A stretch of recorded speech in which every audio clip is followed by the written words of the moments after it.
Hello दोस्तों, स्वागत है आपका आपके अपने यूट्यूब चैनल भेंचू ताऊ में। मैं हूं आपका सगा ताऊ भेंचू।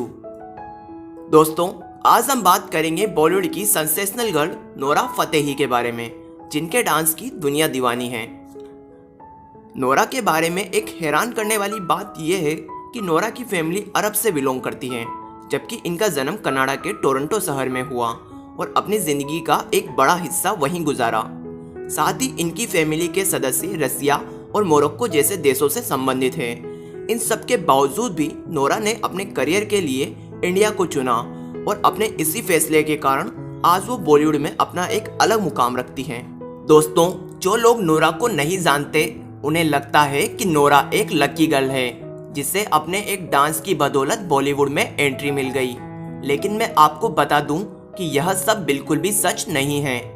उन्होंने भी अपनी इस जिंदगी में काफ़ी संघर्षों का दौर देखा है और उन्होंने अपनी कड़ी मेहनत के दम पर बॉलीवुड में यह मुकाम हासिल किया है।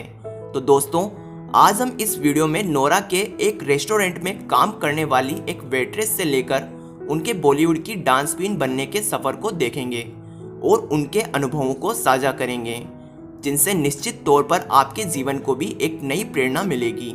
तो शुरू करते हैं आज की इस जर्नी को। दोस्तों, नोरा बचपन से ही बॉलीवुड फिल्मों को देखना पसंद करती थी, जहां से उन्हें मालूम हुआ कि एक बॉलीवुड एक्ट्रेस को एक्टिंग के साथ साथ डांस भी करना आना चाहिए। नोरा ने बचपन में ही एक बॉलीवुड फिल्म देखते वक्त यह निर्णय कर लिया था कि वे बड़ी होकर एक परफॉर्मर आर्टिस्ट बनेगी। लेकिन उन्होंने जब अपने इस सपने के बारे में अपने परिवार को बताया तो उनके पिता इस बात पर काफ़ी नाराज़ हुए और साथ ही उन्होंने नोरा को अपने इस सपने को छोड़ने की हिदायत भी दे डाली। दोस्तों, ऐसी स्थिति में हम में से ज़्यादातर लोग अपने कदमों को पीछे खींच लेते हैं और दुनिया को दोष देने लगते हैं अपने जीवन में कुछ बड़ा न कर पाने के लिए। लेकिन नोरा ने इस बात को अपने ऊपर हावी नहीं होने दिया और उस दिन के बाद कभी भी अपने सपनों को लेकर किसी से कोई बात नहीं की, क्योंकि वे इस बात को जान चुकी थी कि उनके सपने उनसे ज़्यादा किसी अन्य के लिए महत्व नहीं रखते। अब से बस वे मोबाइल में वीडियो देखकर एक बंद कमरे में घंटों कांच के सामने प्रैक्टिस करती, क्योंकि वे इस बात को जानती थी कि उनकी खामोशी से की गई सफलता की यह तैयारी एक दिन जरूर कामयाबी का शोर मचाएगी। लेकिन नोरा की जिंदगी में एक नया मोड़ आया कि उनके माता पिता का डाइवोर्स हो गया, जिससे उनके कंधों पर जिम्मेदारियों का बोझ बढ़ गया। इस कारण वे दिन में रेस्टोरेंट में एक वेट्रेस तथा शाम के वक्त एक टेलीकॉलर के रूप में काम करने लगी। लेकिन उन्होंने अपने इस मुश्किलों के दौर में भी अपने सपनों का साथ नहीं छोड़ा। किसी भी तरह वे अपने सपने के लिए वक्त निकाल ही लिया करती थी। आखिरकार साल 2012 में भारत की एक एडवर्टाइजमेंट एजेंसी की ओर से नोरा को हायर किया गया, जिसके लिए नोरा भारत आई, जो कि उनके सपने की दिशा में उनका पहला बड़ा कदम था। नोरा ने अपना पहला एड एक हेयर शैम्पू कंपनी के लिए किया। नोरा ने अपने एक इंटरव्यू में बताया कि उन्हें इन सब एड्स के लिए 20 लाख रुपए मिलने थे, जो कि उस एजेंसी ने उन्हें कभी दिए ही नहीं। साथ ही उनका पासपोर्ट भी रख लिया। कई रिजेक्शंस का सामना करने के बाद आखिर उन्हें उनकी पहली film roar tigers of the Sundarban मिली। लेकिन ये फिल्म बॉक्स ऑफिस पर कुछ खास कमाल नहीं दिखा पाई। इसके बाद उन्हें साल 2015 में आई तमिल फिल्म टेम्पर में एक डांस सॉन्ग किया, जिसके बाद से उन्हें काम मिलता चला गया। उन्होंने बतौर wild entry big boss season 9 और झलक दिखला जा जैसे रियलिटी शो में भी पार्टिसिपेट किया, जिससे उन्हें काफ़ी प्रसिद्धि मिली।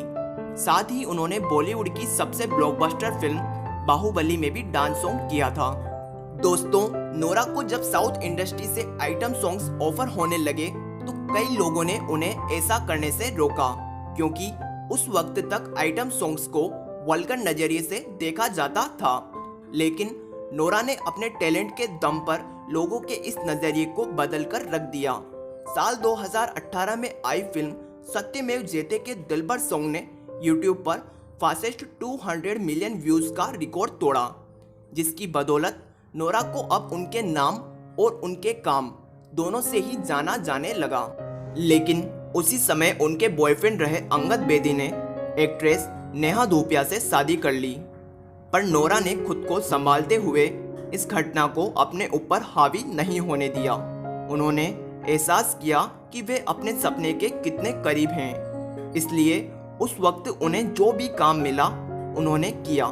दोस्तों, हम आपको बता दें कि नोरा ने कभी भी डांस में प्रोफेशनल ट्रेनिंग नहीं ली है। इसके बावजूद भी नोरा ने कमरिया और साकी साकी, दिलबर और हाय गर्मी जैसे ब्लॉकबस्टर गाने दिए। नोरा को आज उनके द्वारा किए बेहतरीन डांस स्टेप्स के लिए जाना जाता है। वे अपने हर नए गाने में एक नया स्टेप लाती है जो दर्शकों द्वारा काफी पसंद किया जाता है। दोस्तों, यह बात कम ही लोग जानते हैं कि नोरा का एक YouTube चैनल भी है जिस पर वे अपने द्वारा बनाई गई कॉमेडी वीडियोस को अपलोड करती है, क्योंकि उन्हें हमेशा से ही लगता था कि डांस और एक्टिंग के अलावा उनमें एक कॉमेडियन के भी गुण हैं। इसलिए आप नोरा को आने वाले दिनों में किसी कॉमेडी फिल्म में भी देख सकते हैं। दर्शकों, आज मैं आपको बता दूं कि नोरा 13.1 मिलियन फॉलोअर्स के साथ इंस्टाग्राम पर सबसे ज़्यादा फॉलो की जाने वाली मोरक्कन स्टार बन चुकी है। दोस्तों, नोरा की इस कहानी को देखते हुए मैं यही कहूँगा कि यदि हम कोई सपना देखते हैं तो उसे कभी भी बीच रास्ते छोड़ना नहीं चाहिए, कभी भी नहीं। इस विषय में आपके क्या विचार हैं, कमेंट करके जरूर बताएं। आपके कीमती वक्त के लिए शुक्रिया। दोस्तों, ऐसी ही महान हस्तियों, उनके किस्से, कहानियों और अनुभवों से जुड़ी बातों को जानने के लिए हमारे इस चैनल को जरूर सब्सक्राइब करें और उस घंटे को दबाना ना भूलें। फिर मिलेंगे।